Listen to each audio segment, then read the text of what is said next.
সূরাতু আন-নাহলের 90 নম্বর আয়াত নিয়ে কিছু কথা আমরা উপস্থাপন করবার চেষ্টা করব ইনশাআল্লাহ।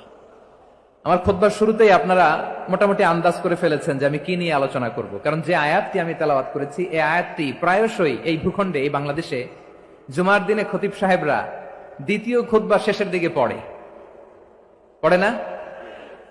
কি কমন পড়ছে?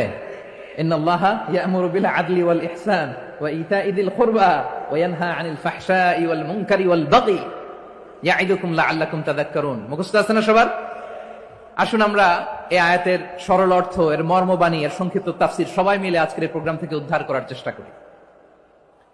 আপনারা মনোযোগী আছেন তো? ইনশাআল্লাহ। এই আয়াতটা অনেক কম্প্রিহেন্সিভ একটা আয়াত। সাইয়েদনা আব্দুল্লাহ ইবনে মাসউদ রাদিয়াল্লাহু তাআলা আনহু উনি বলেছেন, ইন্নাহা মিন আজমাই আয়াতিল কুরআন, এটা কোরআনের সবচেয়ে জামে মানে আয়াত। যদিও ছোট্ট আয়াত, অল্প কিছু কথা